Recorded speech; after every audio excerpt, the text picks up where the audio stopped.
industria. Vamos a conversar con Antonio Castillo, él es gerente general de la Sociedad Nacional de Industria, para que nos explique un poco cómo está el panorama. Bienvenido, gracias por acompañarnos. Muchas gracias por la invitación. Bien, entre enero y septiembre la industria o el sector manufactura ha caído 7.10%, pero usted ya estaba recordándome también que en septiembre ha sido el peor mes, el mes más crítico. ¿Por qué? Más crítico porque la caída en toda la industria ha sido de 9%. Sin embargo, si vemos a la industria que genera incluso más valor agregado, ha sido de 13.3%, que es la manufactura no primaria. ¿A qué le llamamos manufactura no primaria? Manufactura no primaria básicamente son todos los bienes en donde tenemos una manufactura dirigida al consumo. Ropa, toda la parte de los bienes de construcción, alimentos en general, ¿no? O sea, si nos vamos a un supermercado y todo lo que encontramos son productos de la industria. De la industria, ¿no? Básicamente la industria participa con un 13% del PBI. La industria participa también con el 30% de todo lo que es la demanda interna, comprando y vendiendo el sector. Por eso es que cuando la industria cae, vamos a tener un PBI, o sea, un Producto Bruto Interno de la economía, con caída. Por eso es que en la medida que la industria todavía no ha logrado los niveles anteriores de crecimiento, vemos que tenemos un PBI que ha caído, y eso es lo que ha ocurrido en el mes de septiembre, en donde hemos tenido también una nueva caída del 1.3% aproximadamente. Esto nos puede llevar incluso a que tengamos cero crecimiento este 2023, o incluso si es que diciembre crecemos nulo, podemos estar creciendo 0.5% negativo, ¿no? Ahora, ¿por qué ha caído tanto este sector de la industria de productos para consumo directo? Bueno, el producto para consumo directo, o sea, lo que tiene que ver con la demanda interna industrial, ha caído básicamente porque hemos tenido una caída de la demanda interna en el Perú, ¿no? O sea, los peruanos no han podido comprar. Y esta caída de la demanda interna ya es consecutiva. Tenemos ya el tercer trimestre del año con una caída, esta última 1.3, hemos tenido 2.3 de caída también anteriormente en el segundo trimestre, y eso revela que los salarios han estado muy afectados los peruanos. Por otro lado, hemos tenido también un proceso inflacionario que nos ha afectado los salarios, y hemos tenido conflictos a comienzos de año. Sin embargo, lo más importante en la demanda interna también es cómo va la inversión, que también se ve afectada, y esto es justamente esa combinación de un consumo bajo de las familias, una inversión baja, sobre todo del sector privado, que es el que explica el 80% de la inflación. Esto que nos lleva a que no tengamos una industria que esté creciendo, que tenga solidez, ¿no? Una dinamización, ¿no? Porque si la familia no tiene dinero para comprar, la empresa retiene, no produce más, sí, y ahí se quedan. Ahora, ¿esto cómo podría golpear al empleo o ya lo está golpeando? Bueno, normalmente cuando se dan estos periodos de recesión que ya estamos viviendo, se busca de no llegar al tema de que se afecte el empleo. Desgraciadamente, en este tercer trimestre, en septiembre, ya nos han dado una mala noticia de una caída de 156.000 trabajadores que han perdido, que ya no están en actividad laboral. ¿Cuántos, por favor? Que se han desempleado. 156.000. Personas que han perdido el empleo. ¿Entre enero y septiembre o en septiembre? En el tercer trimestre. El tercer trimestre. Esa es la última medición que ha hecho el Instituto Nacional de Estadística. Y de ese total, vemos de que hay cerca de 98.000 trabajadores del sector industria que ya no están trabajando, ¿no? En el sector de la construcción, como 80.000 más o menos que están trabajando menos. Del sector del comercio ha crecido, ellos han aportado nuevas contrataciones, pero esto de todas maneras nos lleva a que cuando se pierde un puesto de trabajo en la industria, en donde tenemos mejores salarios, se ve afectada mucho más la población, ¿no? Porque lo que estamos buscando son empleos de calidad y no empleos que a veces afectan a la población, como ambulantes, personas que no tienen una actividad estable, ¿no? Claro, y así no se puede romper el círculo tampoco, ¿no? Porque si uno sigue ganando menos, la empresa va a seguir produciendo menos, o por último ni siquiera va a producir. Claro, por eso es que es muy delicado cuando tienes un sector manufacturero que tiene una caída de esta dimensión y consecutivamente ya varios meses. Ya vamos a notar cerca de 12 meses de caída de la industria si sumamos incluso este último periodo. Y esto nos lleva a decir que necesitamos medidas que tomen en cuenta el sector de la manufactura para que los demás sectores también reaccionen, ¿no? En el sentido construcción, sectores que aportan mucho a la economía también digamos, tienen un eslabonamiento muy grande en todo el sector de la economía peruana. Cuando hablamos de manufactura, hablamos también de qué otros sectores que están vinculados directamente como a ellos. También tenemos el sector pesquero, ¿no? Que por suerte este mes de septiembre ha tenido un crecimiento importante del 18%. Pero que básicamente es un rebote también, ¿no? Es un rebote porque el año pasado no hubo pesca, entonces sí ha tenido un crecimiento. Esperemos que se modere en los próximos años porque estamos en un periodo del Niño, o sea, nosotros ya estamos viviendo el Niño, las medidas del Niño ya nos han afectado. El sector textil, por ejemplo, ha tenido una caída sensible de cerca de 32%, calzado igualmente.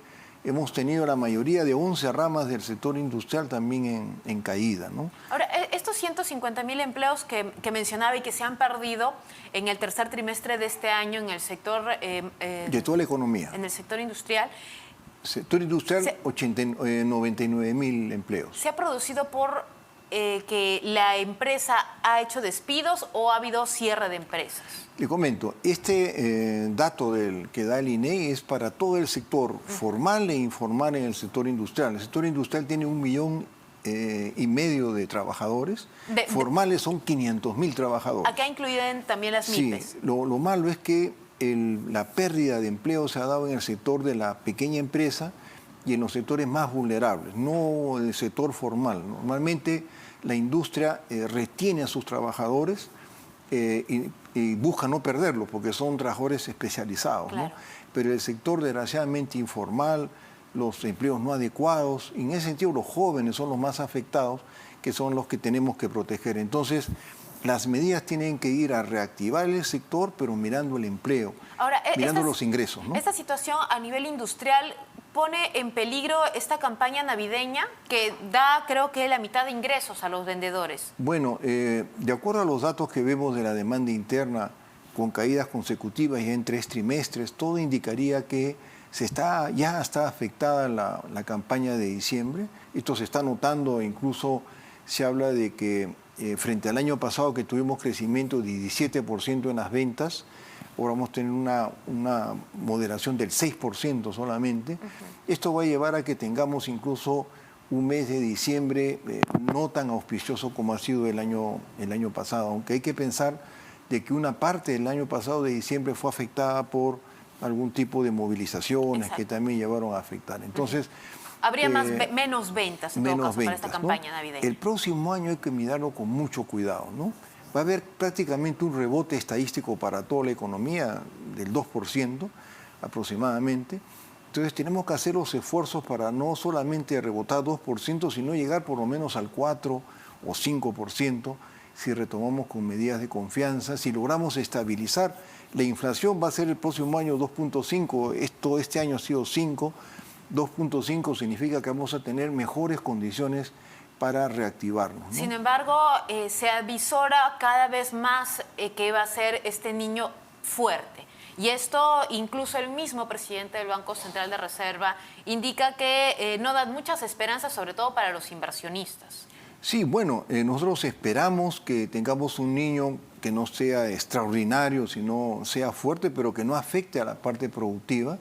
Y de no afectarlo tendríamos un primer trimestre donde ya podemos entrar a cifras positivas, ¿no? Necesitamos que se profundicen las medidas de apoyo al crédito. Me parece positiva el plantear una medida como de los 15.000 millones, claro, del Impulsa Perú, que ya planteaba. Esa es la principal medida, y que sea para todas las empresas, porque hay que defender de que la cadena de pago no se paralice, ¿no? Eso es lo más importante. Ahora, pero se requieren algunas medidas complementarias, porque tú tienes que ir planteando el mediano plazo, ¿no? O sea, al inversionista hay que darle señales para que puedan, digamos, darse las inversiones en el próximo año que reactiven nuevamente la parte de demanda interna, las inversiones, para que reaccione el PBI en el próximo año, ¿no? Hay una iniciativa, y que ha sido muy cuestionada, por cierto, ¿no? Y es el tema de la nueva ley de industrias, que precisamente la Sociedad Nacional de Industrias está apoyando, promoviendo, ¿no? Sí. Hay incluso gremios que advierten que esto va a ser un golpe para la recaudación tributaria, ¿no? De hecho, la última vez, en octubre, se registró una caída importante del impuesto a la renta, ¿no? Que dan básicamente las empresas gracias a las ganancias que da en un año. ¿Esto es así? ¿Podría representar esto una pérdida en recaudación de alrededor de 15.000 millones, como anuncian algunas personas en contra de esta nueva ley? Bueno, nosotros apoyamos la propuesta de nueva ley de industria que ha presentado el congresista Gerí. Apoyamos porque es una ley que más bien va a significar generación de empleos, va a significar mayor inversión en el sector. Lo que plantea la ley de industrias es reinversión de utilidades. En la medida que los industriales inviertan en maquinaria, equipos, mano de obra, ampliación de infraestructura, eso va a generar a su vez mayores impuestos como IGB, etcétera, que al final el costo fiscal que estamos hablando se recupera en los 2 años de aplicación de la medida. Ahora, está confundiéndose, y eso quería ser yo bastante claro, porque han salido algunas publicaciones que hablaban de 32 mil millones de pérdidas. Eso es totalmente falso, porque ahí están hablando de todas las exoneraciones fiscales que tiene el Perú. Y esta ley no habla de exoneraciones fiscales como las que tiene la Amazonía o las que se dan en toda la economía peruana. Esta ley plantea solamente reinversión de utilidades, plantea beneficios para un desarrollo de polos de desarrollo en la sierra, en las zonas altoandinas y también en la selva, y incentivos a la innovación. Entonces, no estamos hablando de pérdidas astronómicas como las que se ha hablado, eso es falso. La ley se orienta a que uno puede tener menores ingresos al comienzo por el tema de la inversión, puede tener un costo, pero ya ese costo genera beneficios porque tienes mayor contratación de mano de obra y más IGB, al final de cuentas el beneficio es mayor, ¿no? Ahora, entendemos que hay iniciativas similares en otros países. México creo que es una... Sí, México tiene, las medidas de reinversión las tiene Chile, Acá en Perú Ecuador. se han aplicado porque COMEX mencionó, o incluso ¿no? mencionó esta ley de la 27037 que está relacionada a la Amazonía también, pero curiosamente también plantea, ¿no? el escenario de Loreto, donde el desarrollo no se ve, ¿no? De hecho, casi la mitad de su población pues, está pobre y hay amplias brechas, ¿no? ¿Cómo garantiza el tema de que esta nueva ley de industrias vaya a beneficiar realmente al país? Las críticas que ha dado algunos gremios, etcétera, que, ojo, tenemos apoyos considerables de toda la pequeña y microempresa, los gobernadores se han pronunciado. Tenemos otros gremios que también están trabajando con nosotros, como el caso de ADEX, etcétera, el Comité de la Pequeña Empresa de la Cámara de Comercio de Lima. O sea, tenemos también posiciones favorables al desarrollo industrial, en donde yo pienso que le preguntas a un peruano, ¿quieres transformar tus materias primas? ¿Quieres desarrollar el país? ¿Quieres empleos formales? La gran mayoría de peruanos van a estar a favor de estas medidas de una industrialización del país, ¿no? Perfecto. Por tanto, cuando te dicen que no ha funcionado la Amazonía, nosotros no estamos defendiendo la ley de Amazonía. No se puede comparar la ley de Amazonía con la posición o la propuesta de la nueva ley de industrias, porque ahí se toca IGB a los combustibles, exoneraciones que no tienen que ver con la propuesta industrial que se está planteando. O sea, cuando se compara, en realidad es una falsa comparación que puede llegar a este tipo de manifestaciones a veces contrarias. Pero el costo que va a tener la medida al final va a ser favorable, va a generar más empleo formal, va a generar más IGB a la economía, va a generar un mejor ambiente de contratación para la pequeña y microempresa sobre todo, pero lo más importante, va a desarrollar sectores como la pesca, forestal, la industria textil y confecciones. Y otras industrias extractivas. Otras industrias que al final lo que estamos luchando ahorita es porque el Perú no crezca al 2%, sino que recupere un crecimiento del 5%. Eso es lo que se lograría en última instancia con la propuestas de promoción de mediano plazo. Perfecto, señor Antonio Castillo, le agradezco mucho, el gerente general de la Sociedad Nacional de Industrias, hablando un poco del sector manufactura y también sobre esta propuesta denominada pues la nueva ley de industrias. Amigos, nos vamos.